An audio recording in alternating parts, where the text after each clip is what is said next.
Salam jumpa kembali dengan kami dari akun LPK Global Purwokerto, yang mana akun kami membahas tentang pelajaran bahasa Korea secara online. Dalam pertemuan kali ini akan kita pelajari aturan perubahan bunyi dalam pelafalan bahasa Korea.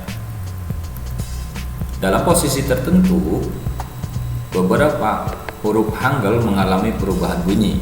Nah, contohnya untuk poin nomor pertama ini kawan-kawan, konsonan akhir tunggal atau yang telah kita pelajari sebelumnya dinamakan pacim, bertemu vokal dibaca bunyi tengah. Contohnya seperti ini kawan-kawan. Ketika ada pacim, contoh di sini, yaitu huruf konsonan bawah dinamakan pacim. Apabila setelah pacim tersebut diikuti oleh huruf vokal seperti ini atau nampaknya ada bulatan, maka pacim ini harus dibaca seolah-olah naik menggantikan bulatan. Begitu ya kawan-kawan. Nah, di sini contohnya. Jadi pacimnya kita naikkan ke atas seperti ini.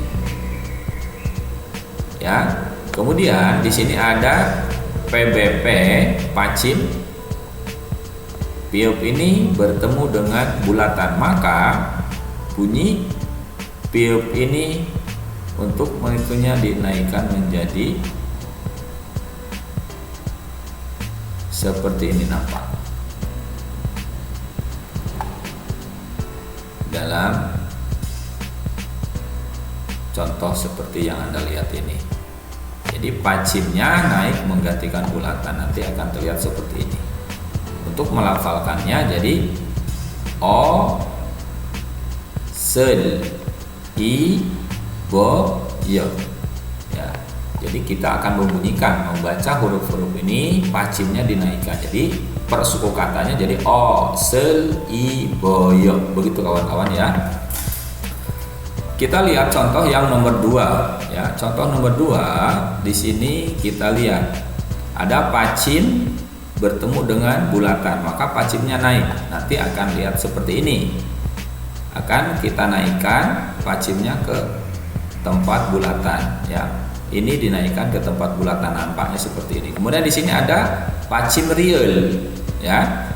Setelah pacim real ini diikuti oleh bulatan, maka pacim ini akan kita angkat ke tempat bulatan, kita naikkan ke sini, maka nanti akan seperti ini kawan-kawan ya. Nah, bagaimana melafalkannya? Ini persuku kata, jadi ka, jo, gi, sa, ra, yo. Begitu kawan-kawan ya. Jadi pacim-pacim ini sekali lagi ini dinaikkan dan posisinya berubah menjadi bunyi tengah tepat ya. Di sini jadi kajogi sarayo. Kita coba baca untuk poin yang nomor 3. Di sini ada pacim ciut atau CHCHT diikuti oleh bulatan ya. Maka pacim ini nanti akan kita tarik ke tempat bulatan ya. Nanti akan nampak seperti ini kawan-kawan ya. Seperti di sini. Kemudian di sini ada pacim CJT bertemu bulatan. Ya, maka pacim CJT ini, ciut ini, ya pacim ciut ini kita angkat ke tempat bulatan. Maka nanti akan terlihat seperti dalam contoh ini, ya. Kemudian mari kita baca persuku kata. Jadi ko, cel, ko, ja, yo. Begitu ya kawan-kawan. Baik, jadi poin penting dalam huruf pacim tunggal bertemu bulatan ini yaitu harus dinaikkan ke tempat bulatan ya. Karena dinaikkan maka posisinya kita baca menjadi bunyi tengah. Begitu ya kawan-kawan. Untuk lebih memperdalam penguasaan tentang perubahan bunyi ini, mari kita coba kerjakan soal berikut ini. Baik, ayo silakan kawan-kawan. Kira-kira ini dibaca apa? Ingat, di sini ada pacim bertemu bulatan, maka pacimnya harus dinaikkan ke tempat bulatan. Kemudian ini ada pacim bertemu bulatan. Ya, ingat, setiap ada pacim bertemu bulatan, maka seolah-olah kita baca pacim tersebut dinaikkan ke tempat bulatan. Baik, ini jadi apa kawan-kawan? Iya, benar. Jadi Pabel Mogoyo. Asalnya ini kita naikkan Pabel Mogoyo. Baik, kita lanjutkan ke soal berikutnya. Perhatikan, di sini ada pacim bertemu bulatan. Ya, pacim bertemu bulatan, pacim bertemu bulatan. Nah, silakan kawan-kawan, Anda siapkan jawabannya apa? Iya, benar. Dibaca Magel Tiroyo, Magel Tiroyo.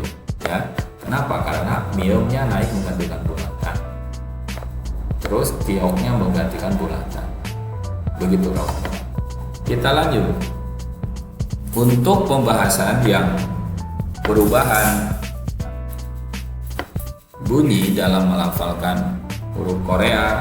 Poin yang kedua yaitu ketika pacim ganda kawan-kawan. Ya, pacim ganda apabila bertemu dengan huruf vokal, maka kedua hurufnya harus dibunyikan dengan aturan pacim pertama dibaca bunyi akhir dan yang kedua dengan bunyi tengah.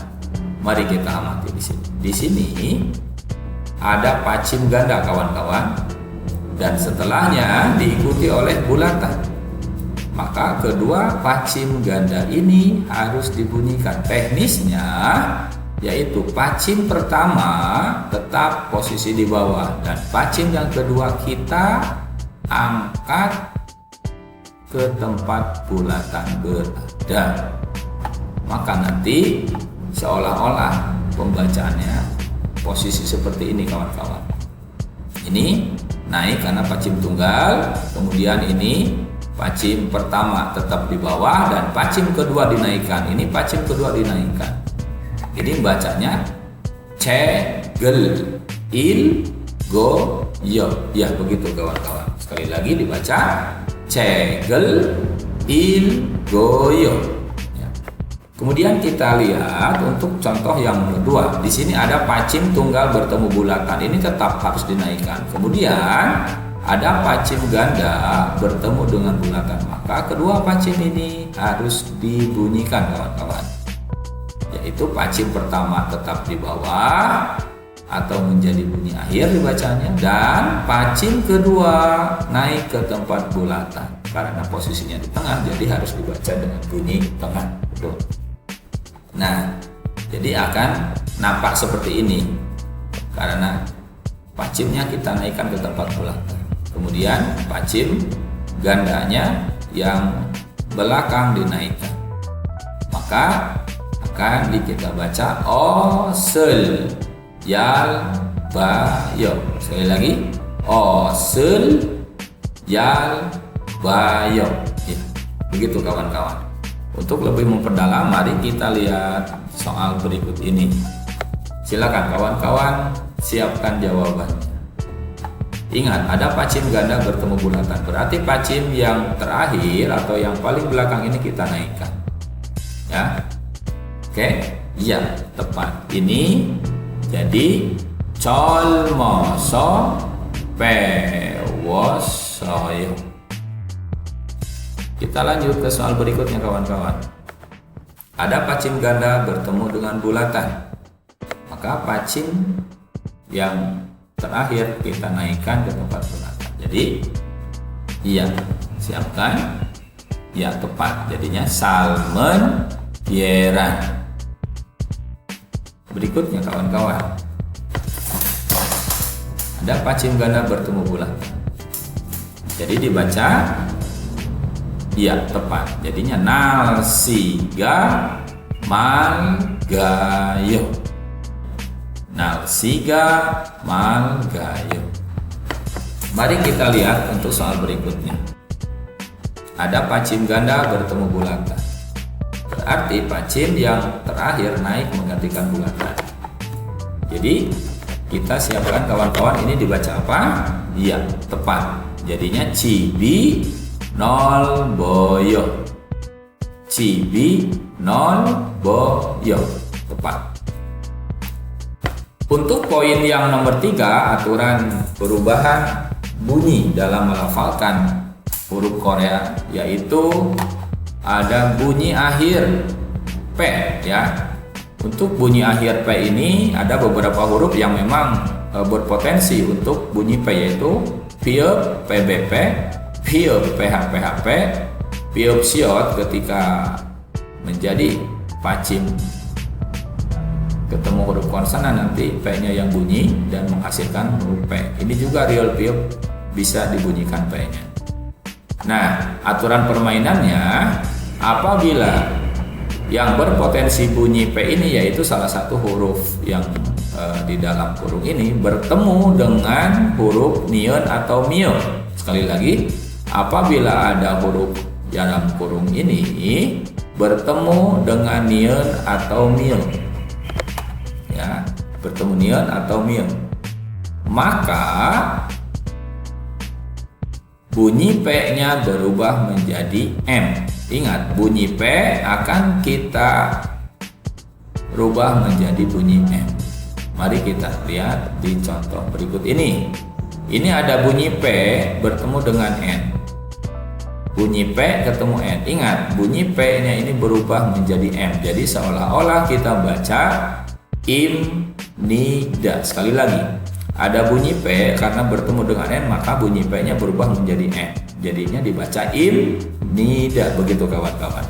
Kemudian contoh berikutnya, ada yang berpotensi bunyi P, kawan-kawan. Di sini ada PH, PHP bertemu dengan N. Ya.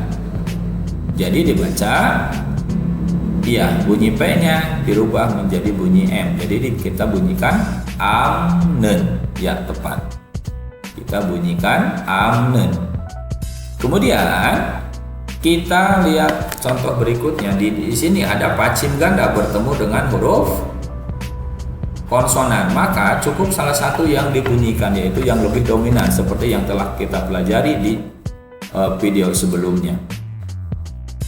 Ini P ketemu N, maka bunyi P-nya akan kita ubah menjadi bunyi M. Nanti akan kita bunyikan seperti ini, kawan-kawan. Ya, jadinya dibaca omnen. Ya, tepat. Akan kita bunyikan omnen. Akan kita bunyikan omnen. Kenapa? Karena bunyi P-nya berubah menjadi M. Ya, tepat begitu, kawan-kawan. Selanjutnya mari kita lihat contoh berikut ini. Silakan kawan-kawan siapkan. Ini kita baca dengan huruf apa? Ada bunyi P bertemu dengan M. Sesuai dengan aturannya, apabila ada bunyi P bertemu dengan salah satu nion atau mio, maka bunyi P-nya berubah menjadi M. Jadi kira-kira ini baca apa, kawan-kawan? Ya, tepat. Jadi simanon. Ya. Jadi kita baca simanon, seperti itu. Baik, kita lanjutkan ke soal berikutnya. Ini ada yang berpotensi bunyi P bertemu M, maka bunyi P-nya berubah menjadi M. Jadi apa, kawan-kawan, kira-kira? Ya, tepat. Akan dibaca menjadi camnen, ya. Jadi bunyi M, camnen, tepat. Kita lanjut ke soal berikutnya. Di sini ada bunyi yang berpotensi bunyi P. Pieup PBP bertemu dengan nion, maka bunyi P-nya akan kita rubah menjadi bunyi M. Kira-kira akan dibunyikan apa, kawan-kawan? Iya, tepat. Ini akan kita baca menjadi imnen, ya. Bunyi P-nya berubah menjadi M. Kita lanjut ke soal berikutnya, kawan-kawan. Perhatikan di sini ada yang berpotensi bunyi P bertemu dengan M, maka bunyi P-nya berubah menjadi M. Jadi akan kita bunyikan apa, kawan-kawan, ya? Iya, tepat. Akan kita bunyikan suoman. ya menjadi suwoman. Nah, begitu kawan-kawan. Selanjutnya, mari kita pelajari aturan pelafalan yang poin keempat. Poinnya yaitu jika huruf yang berpotensi bunyi T, ya diantaranya ini, semua ini berpotensi bunyi T. TDT, SST, CJT, CHCHT, THTHT, HHT, dan SST. Nah, ke semua huruf yang dalam kurung ini berpotensi bunyi T, kawan-kawan. Ya. Aturannya, apabila ada huruf-huruf yang berpotensi bunyi T ini bertemu dengan niun atau mium. Sekali lagi, apabila ada huruf-huruf ini salah satunya bertemu dengan niun atau mium, maka bunyi T berubah menjadi bunyi N. Bunyi T-nya akan kita rubah menjadi bunyi N. Mari kita lihat contoh berikut di sini. Di sini kawan-kawan ada huruf yang berpotensi bunyi T, ya, SST bertemu dengan M. Maka bunyi T-nya berubah menjadi N. Maka nanti akan seperti ini kawan-kawan. Ya, akan kita baca onman, ya, tepat. Jadi bunyi T-nya berubah menjadi N. Kemudian kita lihat contoh yang nomor 2. Ini ada bunyi THTHT. Nah, ada bunyi T kawan-kawan bertemu dengan N. Maka bunyi T-nya akan kita baca menjadi bunyi N. Nanti akan kita baca seperti ini, kenada, ya, akan kita baca kenada. Untuk yang contoh nomor 3, di sini sama, ada huruf yang berpotensi bunyi T, yaitu SS, SST bertemu dengan N. Jadi ada bunyi T bertemu dengan N, maka bunyi T-nya akan kita rubah menjadi N. Maka kita baca menjadi cemi inen, ya, begitu kawan-kawan, ya. Nah, untuk lebih memperdalam dalam penguasaan perubahan bunyi ini, mari kita lihat contoh berikut ini. Mari kawan-kawan kita bunyikan ini apa? Sekali lagi poinnya, ada bunyi T bertemu dengan N. Maka akan kita baca, ya tepat, akan kita baca inen emsik.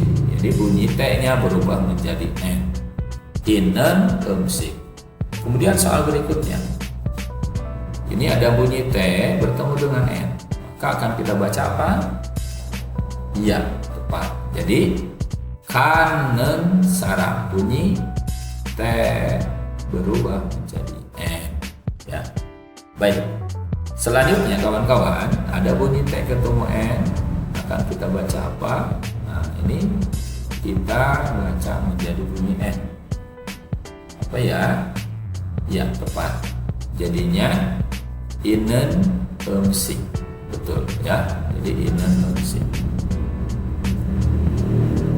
Selanjutnya kawan-kawan, ada bunyi T ketemu N. Bunyi T berubah menjadi N. Maka akan kita baca apa ya? Iya, tepat. Akan kita baca konman sasoyo. Konman sasoyo. Begitu ya. Selanjutnya kawan-kawan, akan kita lihat ada bunyi T bertemu N. Maka bunyi T-nya harus dibaca bunyi N. Akan kita bunyikan apa ya? Baik, silahkan kawan-kawan siapkan. Ya, tepat. Akan kita baca panen bolgep, ya, karena bunyi T-nya berubah menjadi N. Jadi panen bolgep, tepat. Nah, begitulah. Untuk selanjutnya ada poin nomor 5, ya, yaitu untuk aturan perubahan bunyi. Yaitu syaratnya apabila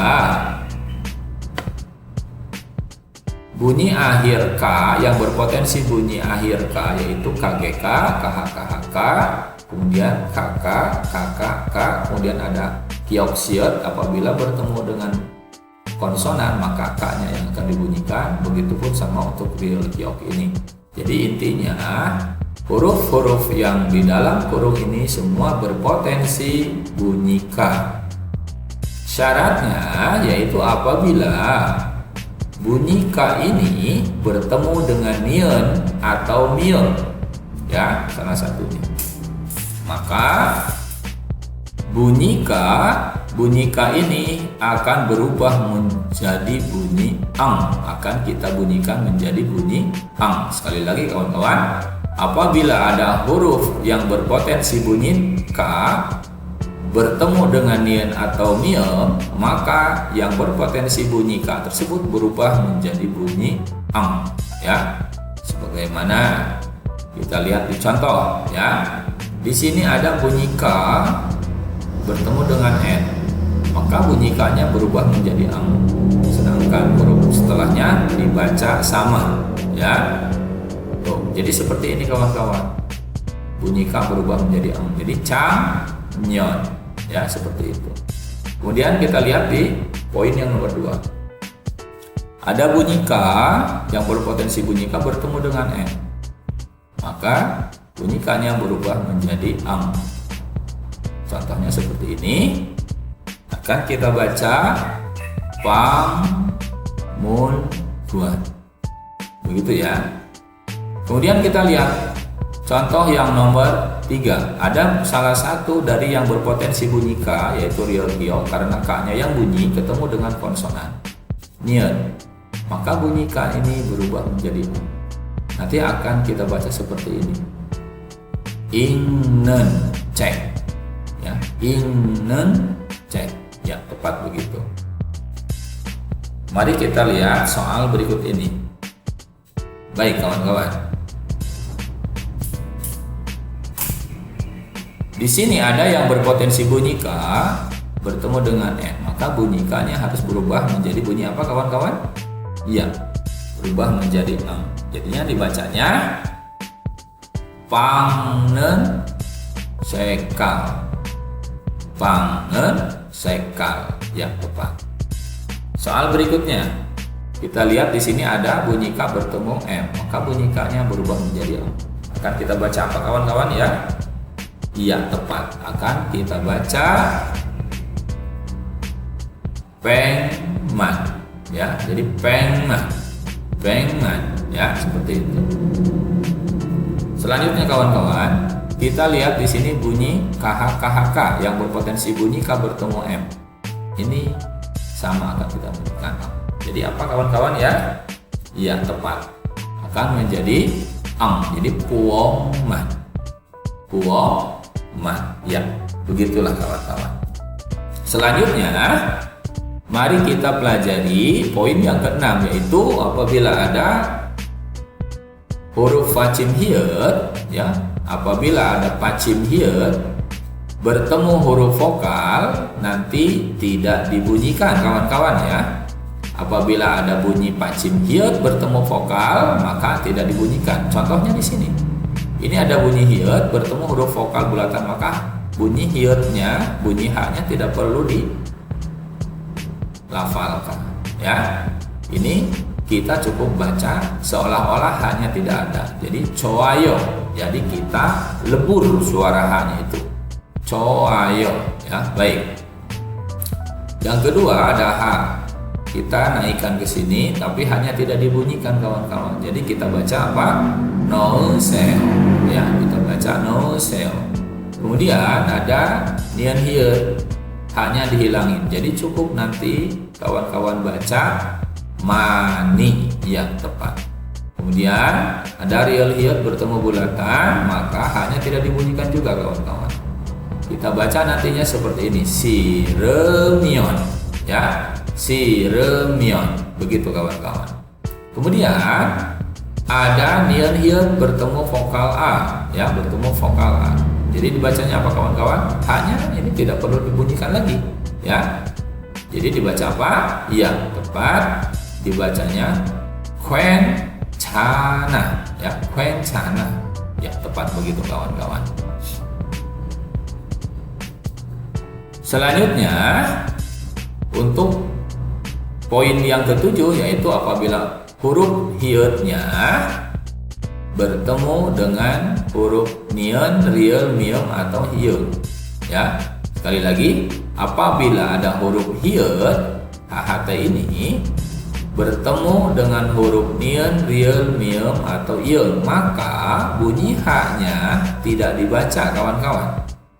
Ya, jadi huruf H-nya ini tidak dibunyikan atau kita lebur.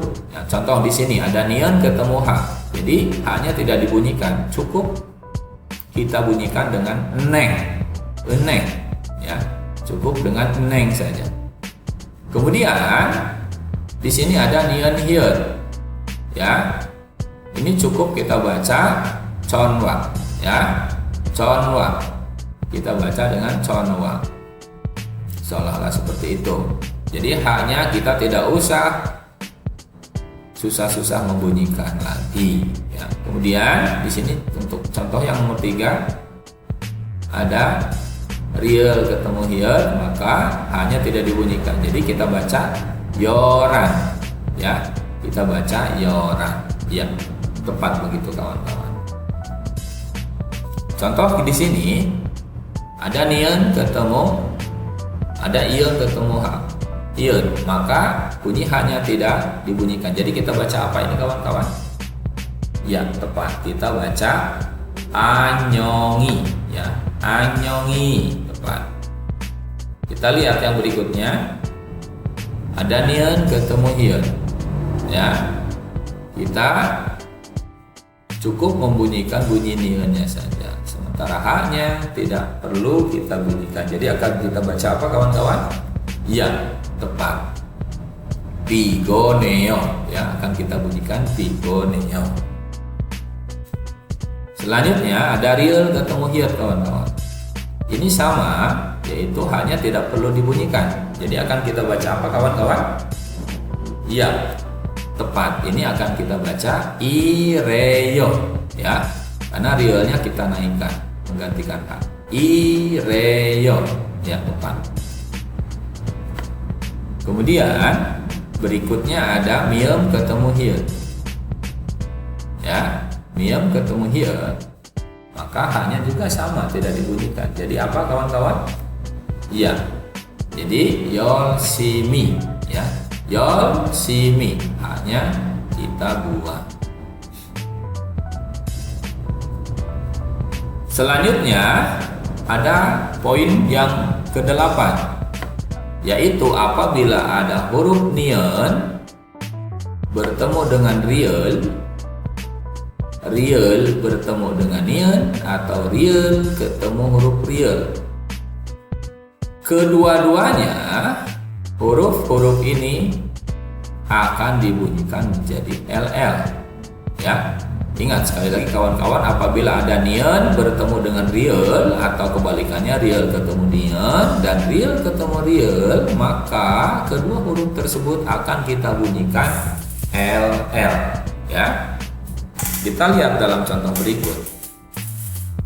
Di sini ada neon ketemu real, maka neonnya akan berubah menjadi L, kawan-kawan, ya. Maka nanti akan kita lihat seperti ini dalam melafalkannya, ada real ketemu real semua, jadinya wallet, begitu.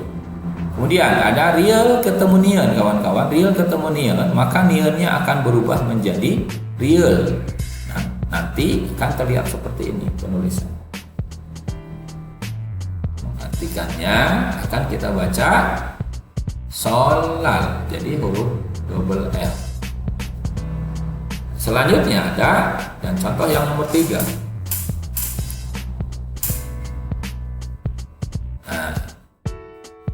Ini ada real ketemu neon, maka akan dibaca neonnya berubah menjadi N. Jadi talaran, ya, talaran, ya, tepat seperti ini, kawan-kawan. Nah,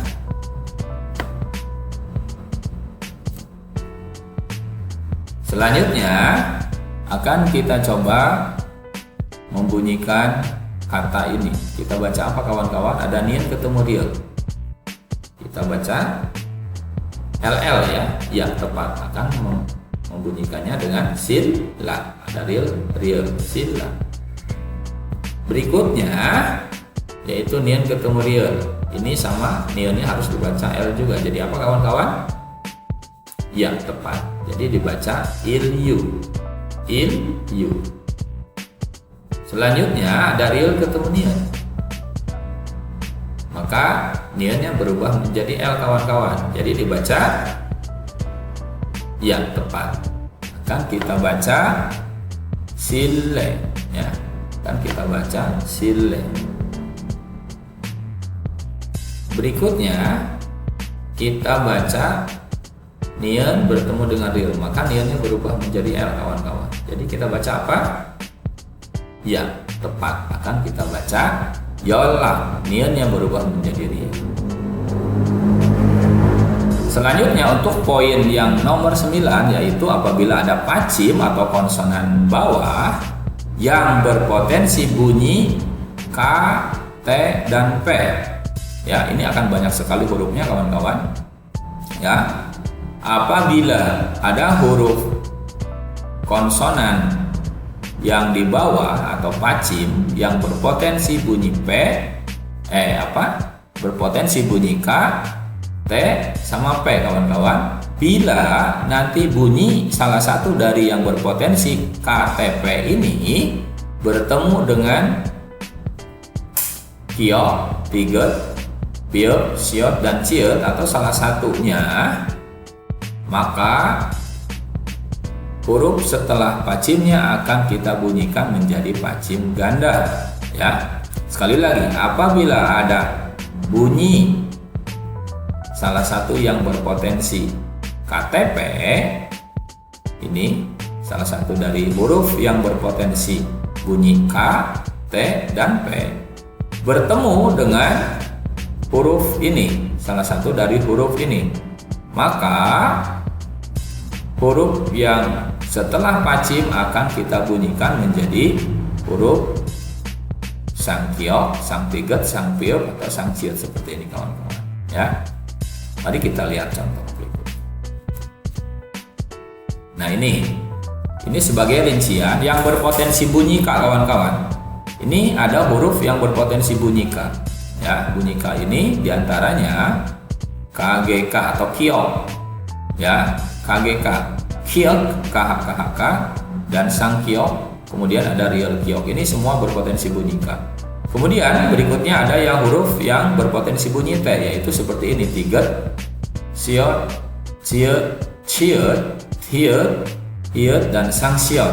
Ya, semua ini berpotensi bunyi T.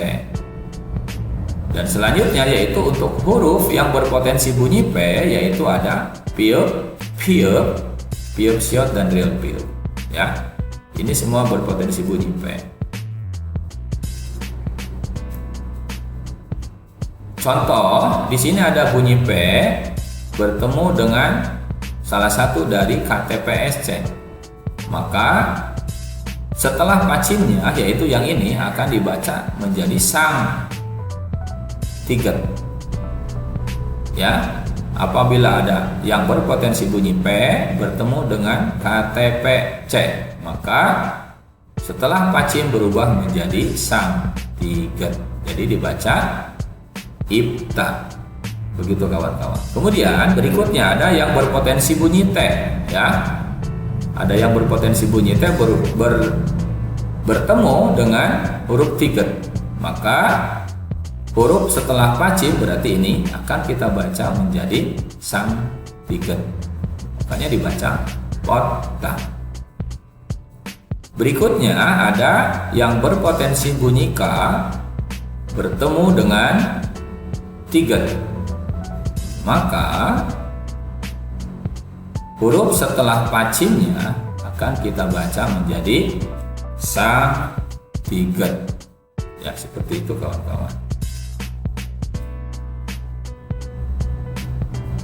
Berikutnya mari kita lihat contoh soal seperti ini. Akan kita bunyikan apa kawan-kawan?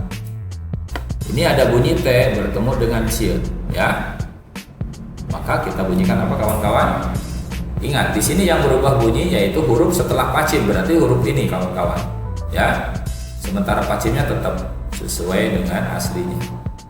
Jadi akan kita baca iya. Jadi kita bunyikan uciman, uciman. Ya. Berikutnya ada bunyi K yang berpotensi bunyi K bertemu dengan CJT. Ingat kawan-kawan, yang berubah bunyi adalah huruf setelah pacim, berarti huruf ini ya. Jadi akan kita bunyikan apa? Iya, tepat. Bunyinya yaitu mekcu, ya, mekcu, mekcu, mekcu, ya. Karena ini menjadi sang sil. Baik. Berikutnya kawan-kawan, di sini ada yang berpotensi bunyi P bertemu dengan CJT. Ingat di sini yang mengalami perubahan bunyi adalah huruf setelah pacim, setelah ini, berarti huruf yang ini ya, kawan-kawan ya. Ya, mari kita bunyikan menjadi apa? Iya, tepat. Dibaca menjadi capci, capci. Kemudian untuk soal berikutnya yaitu yang berpotensi bunyi K, ya. Berpotensi bunyi K bertemu dengan tiga. Ingat sekali lagi, yang mengalami perubahan adalah huruf setelah pacim. Berarti yang ini. Ya, akan kita bunyikan apa kawan-kawan? Ya, tepat. Kita bunyikan sang tiga. Jadi sitang. Sitang. Nah, begitulah kawan-kawan. Kemudian berikutnya untuk poin yang nomor 10 yaitu bila huruf tiet bertemu dengan i, maka huruf tiet menjadi ciet. Ya, sekali lagi huruf tietnya dibaca menjadi ciet. Contoh, ada huruf tiet, THT bertemu dengan i, maka huruf tietnya akan berubah menjadi ciet. Maka kata ini, suku kata ini akan kita baca menjadi kaci, ya, kaci. Berikutnya yaitu bila huruf 3 TDT bertemu dengan huruf vokal i, maka huruf 3 berubah bunyinya menjadi CJT, kawan-kawan. Nah, contoh di sini ada TDT bertemu dengan huruf vokal i, ya. Ini 3-nya berubah menjadi ciut, menjadi CJT. Ya, maka kita baca menjadi mi da ji, ya, tepat. Kita baca mi da ji. Terima kasih telah mampir di channel kami. Untuk keberlangsungan dan peningkatan konten kami ini, kami akan mengucapkan terima kasih sekali apabila kawan-kawan subscribe, like, dan share. Terima kasih.